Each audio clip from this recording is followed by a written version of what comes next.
Pour moi, la beauté, c'est aussi quelque chose de très intérieur, très intime, très, voilà, très caché, quelque chose qui se dévoile petit à petit. Et c'est souvent cette beauté-là que je recherche aussi dans mes images, c'est-à-dire cette beauté intérieure, cette paix intérieure. Regarding, was there still a buzz when you're as a first soloist on stage? I think it is impossible to be on stage without having a buzz, even if you were to perform every day, twice a day. It is about being on stage. It's where you want to be. It's what all the work you do is geared toward presenting it on stage. That buzz is always there. I mean, you hear the music, you hear the orchestra warming up. It's like that buzz just is there. And I would say if that buzz is no longer there, you must stop dancing. It would be a real shame to just step on stage and not feel the difference between the stage and having a cup of coffee in the morning at breakfast. It's what you dance for. Ça c'est un vœu pour moi qui est très très intime. J'espère vraiment que la femme arabe va monter dans le train de l'émancipation avec la femme occidentale et qu'elle va se faire entendre dans le monde musulman en général. C'est très très important. Il ne faut pas rater cette occasion. On est en train de bouger, on est en train d'aller vers un monde différent et j'espère vraiment, vraiment, vraiment que les femmes occidentales, que les femmes arabes, toutes montent dans le train et surtout les femmes arabes, surtout. Et les Tunisiennes en tête. I feel like in terms of my outlook and upbringing, certainly, I have the example of my parents who both worked extensively in the civil rights movement in the United States. In many ways, my father and mother were pioneers in their fields. My father in medicine and in surgery, and my mother in education. And so the spirit of creating social change is very much part of not only my character, but just, you know, the essence of who I am and our family.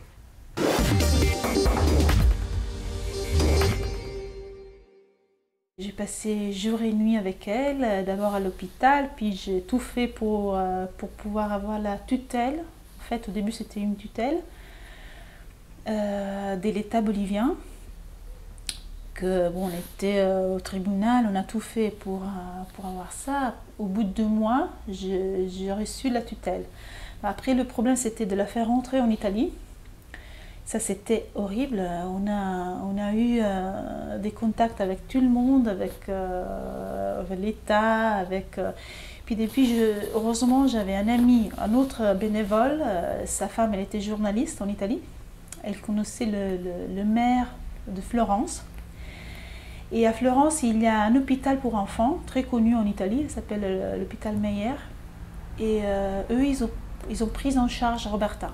C'est parti d'un simple constat qui dit que mon enfant a subi une séparation avec sa maman, et une séparation violente parce que je l'avais allaité jusqu'à l'âge de 9 mois, donc le temps d'une grossesse c'est 9 mois d'allaitement.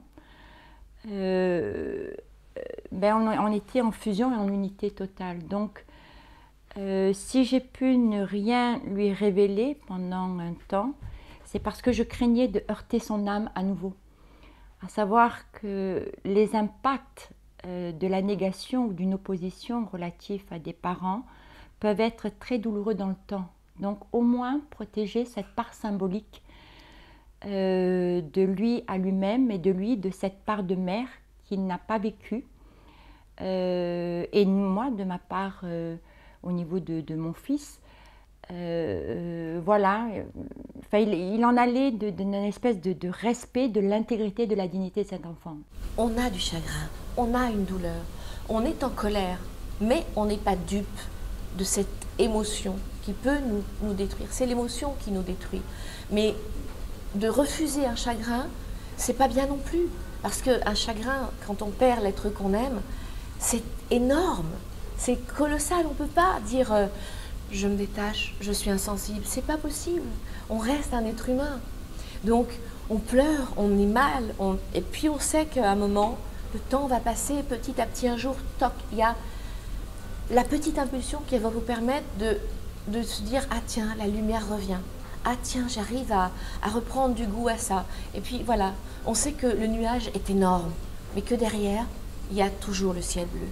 Et qu'il faut accepter le passage du nuage, qu'on n'est pas maître de la dimension du nuage, qu'on ne gère pas l'univers, mais que de toute façon, il y a le ciel bleu derrière.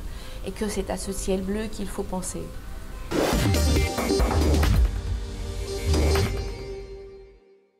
Alors de mon grand jour, c'était de recevoir autant d'amour ce jour-là.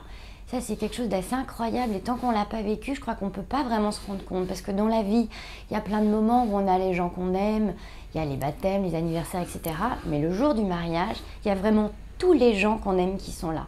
Et moi, j'ai un peu vécu comme un feu d'artifice d'amour et quand je regardais autour de moi, je disais « Oh, mais c'est ma grand-mère, oh, mais c'est ma meilleure amie, ah, mais c'est mon amie d'enfance que j'aime tant. » Et c'est très rare d'avoir tous ces gens-là qui sont autour de soi. Et donc, c'est un moment magique et irréel. Autant quand on est une jeune femme, c'est un rêve de petite fille de se marier. On travaille ça pendant 1 an, on va s'occuper des fleurs, que le macaron soit du bon rose, que tout soit parfait. Et le jour J, honnêtement, on ne voit rien du tout.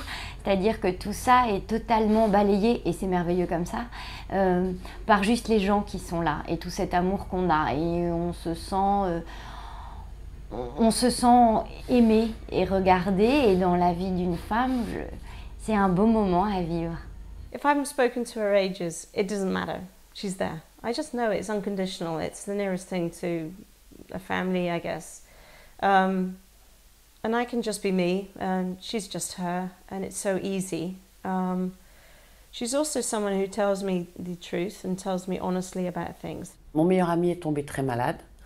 C'était irrévocable. Donc, il y avait un choix pour moi évident à faire, c'était d'arrêter de travailler pour rester avec lui le temps qui lui restait.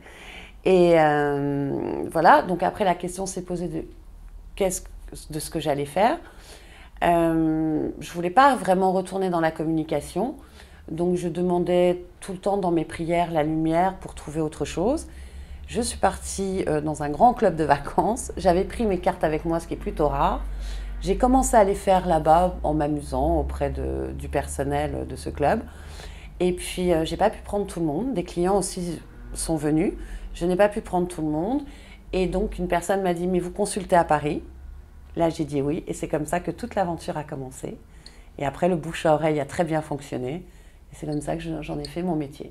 Et je dois avouer qu'il est beaucoup plus enrichissant de s'occuper de l'intérieur des gens, de l'âme des gens, de les aider à grandir, de les aider à trouver leur lumière, que de m'occuper de l'image d'une personne.